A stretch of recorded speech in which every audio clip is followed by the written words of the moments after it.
Аспанды сұр бұлт торлаған, жаңбыр жапалақтап жауып тұр.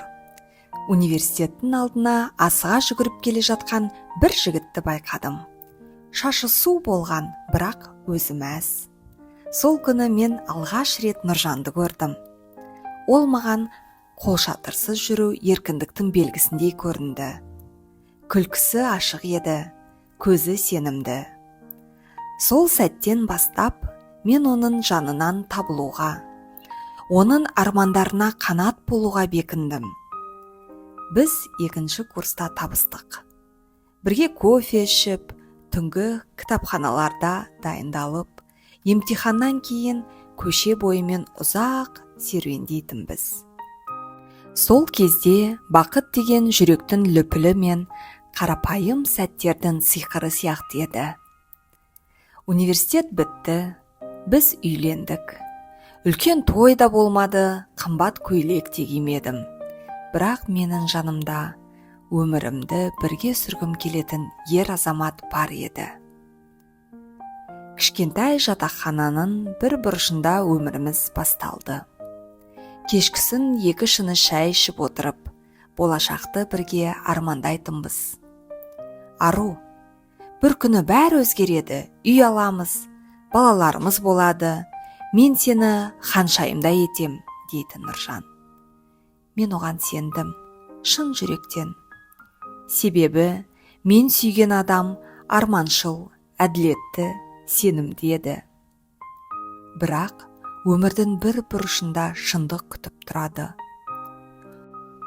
Ол шындықты мен жылдардан кейін дәл сол жанның өзінен кездестіретінімді білмеппін. Уақыт сырғып өтті. Біз жұмыс дедік, шаршадық. Қайта тұрып, қайта қателестік. Бірақ бір-бірімізден ешқашан алшақтамадық. Нұржан үлкен корпорацияға жұмысқа орналасты. Алғашқыда кіші менеджер болатын. Түн жарымға дейін есеп қисап, жиналыс, жобалар. Мен оны күтетінмін. Тамағын жылы ұстап, иығына басымды қойып, шаршаған жанын жұбататынмын.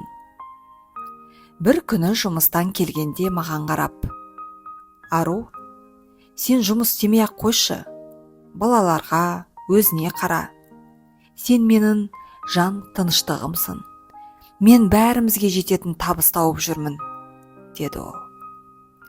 Сол сәтте жүрегім жібіп кетті. Бақыт деген осы шығар, иә? Жолдасының арқасында өзіңді қорғандағыдай сезіну. Бірақ ол тыныштық мен ойлағандай жайлы болмады. Бір күні оянсам, өзімнің кім екенімді ұмытып бара жатыр екем. Таңертең балалардың таңғы асы, күндіз кір, кешкі ас. Айнаға қарасам, көзімде от жоқ.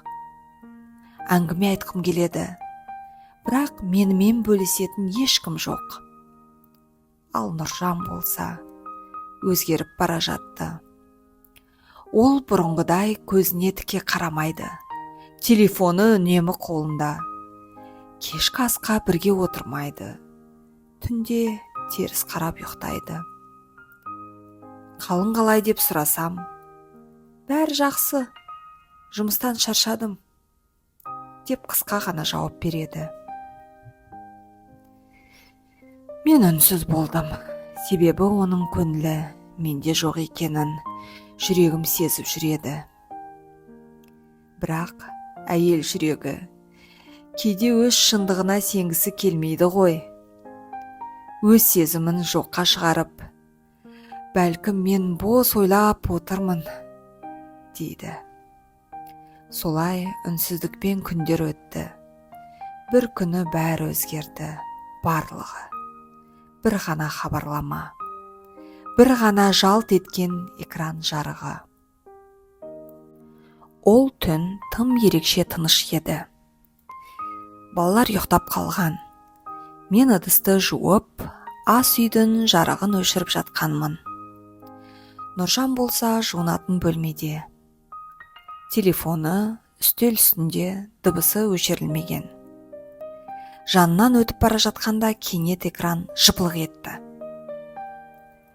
«Сағындым ба? Бүгін кешке бұрынғыдай бола ма?» деген хабарлама. Аяғым жерге жабысып қалғандай болды. Көзім сол бір хабарламада. Қолыма өзім сезбей телефонды алып WhatsApp'ты аштым. Мен есімнен танып қалған жоқпын. Жылаған да жоқпын. Тек жан дүнием бір сәтте үнсіз үзіліп кетті. Хабарламалар. Сенің құшағыңды сағындым. Әйелін сезіп қалмай ма? Сенің жанында өзімді тірі сезінем. Қолымнан телефон сусып түсті. Басымды қабырғаға сүйеп, көзім ала көлеңкеде төбеге қадалды. 14 жыл! Жаныммен сүйген адам, отбасымның тірегі, арманымның серігі. Және сол адам басқа біреудің алдында тірі сезінеді, ал менің жанымда өлі жан сияқты жүр. Сол түні мен ештеңе айтпадым. Телефонды орнына қойып, жатым бөлмеге кіріп, балалардың үстін жауып жарықты өшірдім. Үнсіздік әйел жүрегінің ең қатты айқайы. Келесі күні де үндемедім. Бір апта өтті, әлі ештеңе демедім. Бірақ ішімде бір күрес басталды. Мен бұрынғыдай шай қайнатпадым. Жұмыстан келгенде мәз боп қарсы алған жоқпын. Әңгіме де айтпайтын болдым.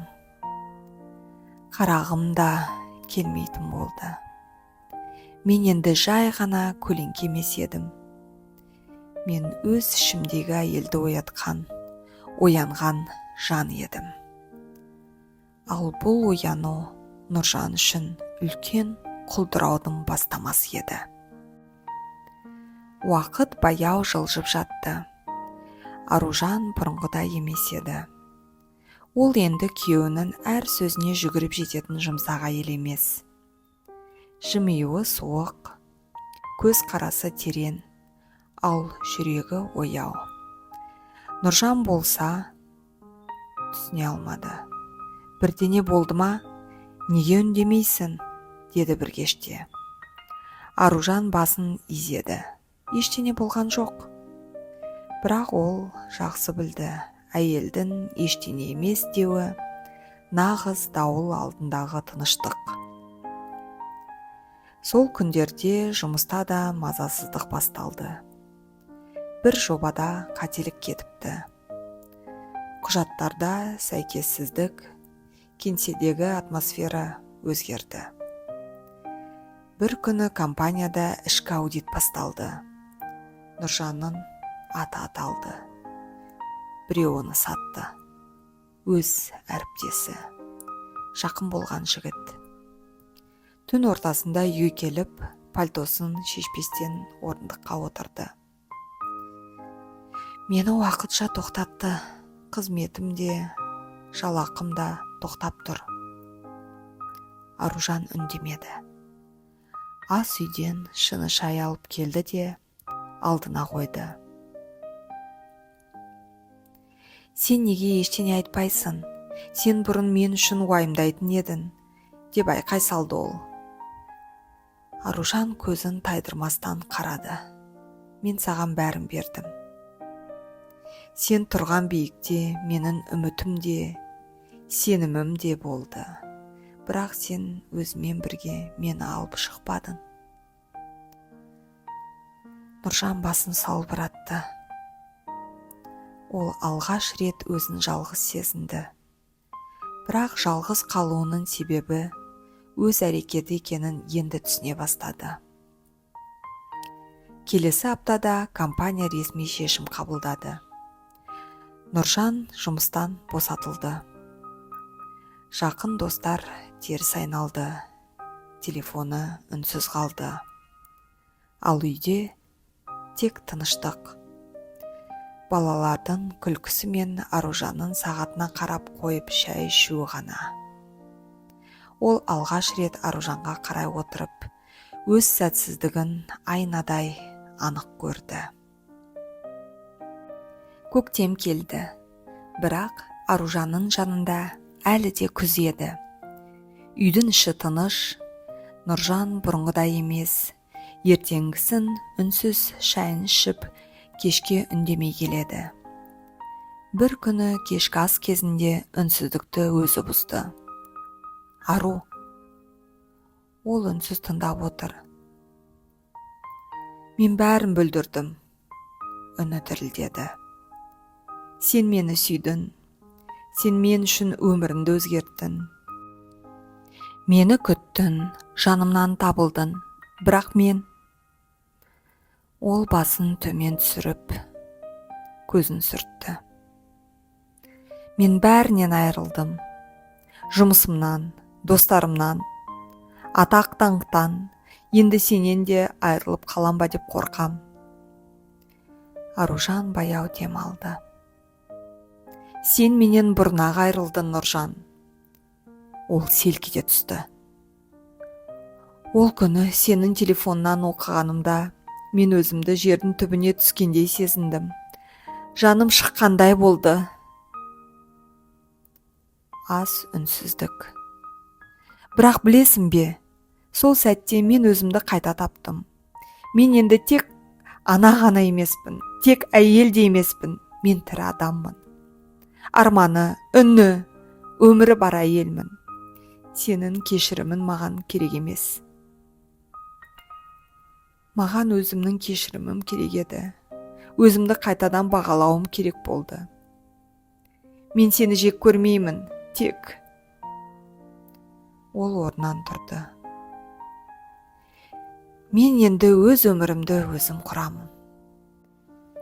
Балаларын киіндіріп, есікке беттеді.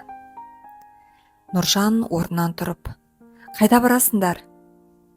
Аружан жымиып қарады да, өміріме, өз өміріме.